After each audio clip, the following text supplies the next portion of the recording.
Kita beli sesuatu ke mall kena pajak, lewat jalan kena pajak, isi bahan bakar kena pajak, gaji belum dinikmatin kena pajak.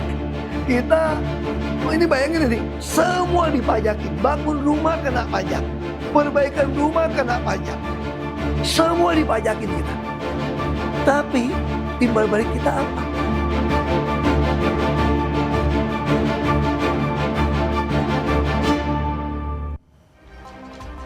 Anda kembali di berita utama bersama saya Jihan Novita. Saudara, akhir-akhir ini pajak jadi perbincangan panas di tengah masyarakat. Pernyataan mantan Gubernur Jakarta Basuki Cahayapurnama atau Ahok tadi seperti mewakili jeritan rakyat saat ini. Pendapatan warga yang tidak sebanding dengan beban pajak membuat rakyat tercekik. Sementara saudara, di sisi lain anggota dewan yang katanya wakil rakyat justru bebas dari pajak. Karena pajak penghasilan DPR rupanya dibayarkan oleh negara.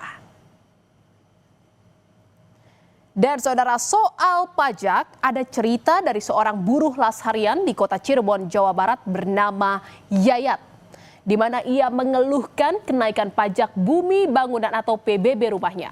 Yayat bercerita pada tahun 2022 ia membayar PBB sebesar Rp389.000. Namun saudara, di tahun 2024 angkanya naik berkali lipat menjadi Rp2.377.000. Memang Yayat kemudian mendapat potongan diskon sehingga hanya wajib membayar Rp1,7 juta. Namun meski sudah diberi subsidi, angka Rp1,7 juta masih terasa memberatkan bagi Yayat yang hanya berpenghasilan Rp120.000 per hari. Saudara, unjuk rasa menuntut pembatalan kenaikan pajak bumi dan bangunan perdesaan dan perkotaan juga dilakukan di Bone, Sulawesi Selatan. Masa menuntut Pemkab Bone membatalkan kenaikan pajak bumi dan bangunan perdesaan dan perkotaan atau PBBP 2 sebesar 300% yang dinilai membebani masyarakat. Peserta aksi juga meminta pemerintah daerah mengembalikan uang rakyat yang telah terlanjur membayar pajak. Dan aksi yang digelar di depan kantor bupati ini pada 19 Agustus lalu diwarnai kericuhan saudara. Karena peserta unjuk rasa kecewa bupati dan wakil bupati Bone enggan menemui massa aksi.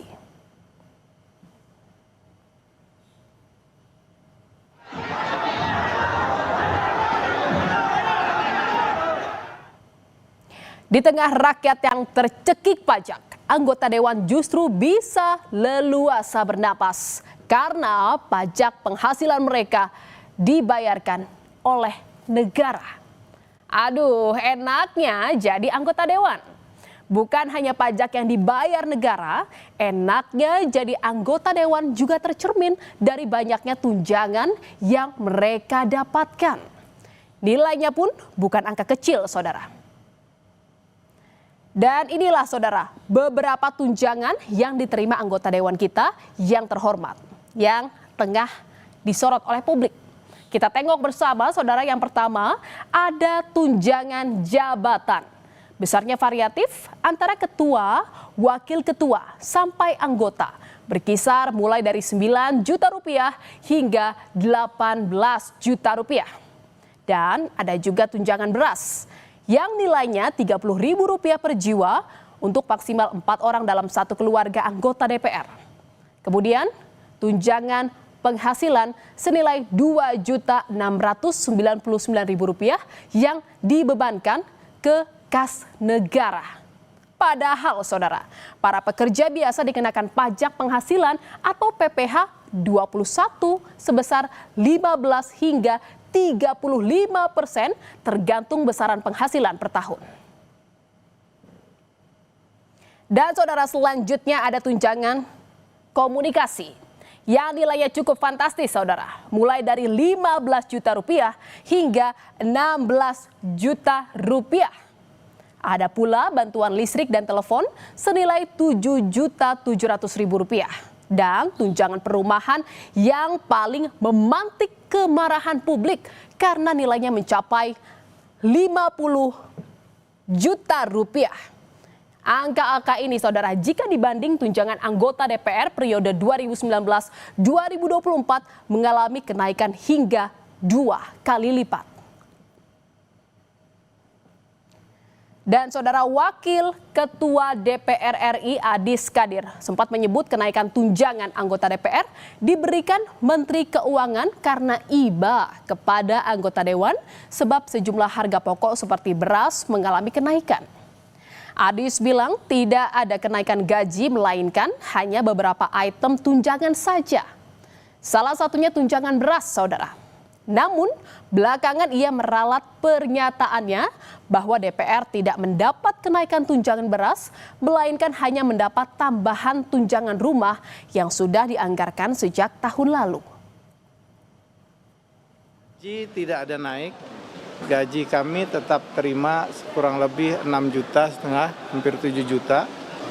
Jadi kalau dulu gaji kawan-kawan itu terima total bersihnya sekitar 58, mungkin dengan kenaikan gaji tidak naik ya, saya tegas sekali gaji tidak, dengan kenaikan tunjangan makan disesuaikan dengan indeks saat ini, mungkin terima hampir 69, hampir 70-an.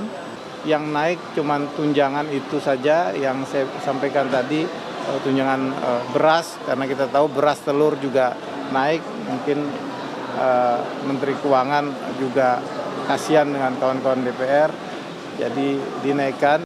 Tunjangan beras itu tidak ada kenaikan sejak tahun 2010, itu sebesar 200.000 kurang lebih per bulan. Jadi itu saja yang ingin saya klarifikasi.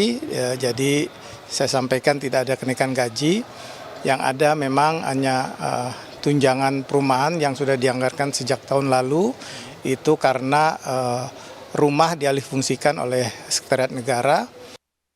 Saudara, jagat maya langsung riuh merespon soal kenaikan tunjangan anggota DPR. Beragam komentar muncul di media sosial menanggapi tingkah pola anggota DPR yang dianggap nirempati. Salah satu yang ikut meramaikan adalah kreator konten Jerome Pauline, di mana ia mengkritik cara berhitung Wakil Ketua DPR Adis Kadir soal besaran tunjangan rumah DPR hingga mencapai angka Rp50 juta. Jerome bilang, besaran tunjangan rumah anggota DPR jika dikalkulasi bisa dikategorikan biaya sewa hotel bintang 5. Dikaliin 3 dikali 26 jadi 78 juta per bulan katanya. Itu artinya 3 jutanya per hari. Kalau 3 juta per hari itu namanya bukan kos, itu namanya hotel bintang 5, Pak. 50 juta per bulan untuk tunjangan rumah, sedangkan di luar sana banyak guru, dosen, tenaga pendidik, nakes. Gak tahu mau makan apa besok, gak tahu tinggal di mana besok, bisa hidup atau enggak besok gak tahu. GWS deh. Memangnya kenapa sih sampai harus riuh dan gaduh soal tunjangan anggota DPR ini? Coba kita lihat secara keseluruhan gaji dan tunjangan anggota DPR periode saat ini, saudara.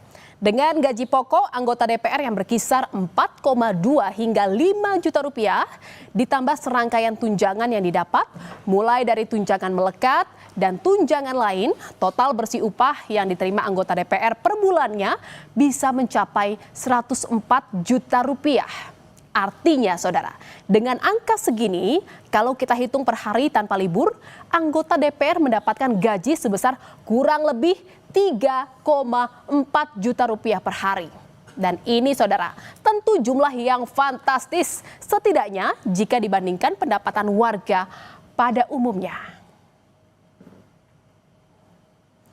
Dan kita ambil saja contoh upah minimum regional di Provinsi Jakarta, saudara. Provinsi yang angka UMP-nya jadi salah satu yang tertinggi dibandingkan daerah lain dengan angka 5,4 juta rupiah per bulan. Angka 5 juta rupiah ini kalau kita hitung per hari, saudara, tanpa libur, pekerja Jakarta hanya mendapat upah sekitar Rp180.000 saja per hari.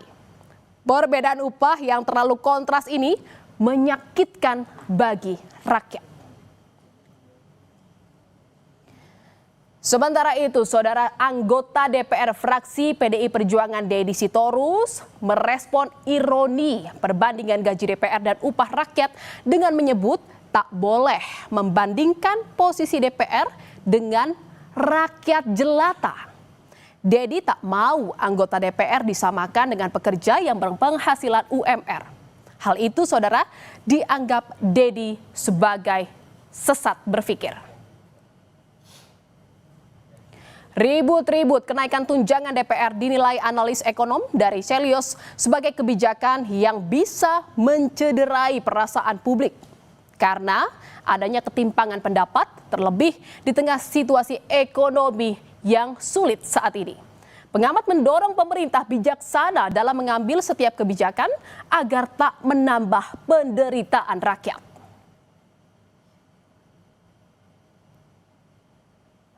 Saya dengan kondisi ekonomi kita hari ini, kita harus arif begitu ya.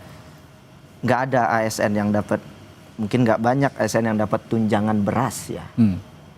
Tunjangan bensin. Apalagi beras sekarang harganya mahal gila-gilaan. Beras harganya mahal. Ini sangat melukai publik begitu.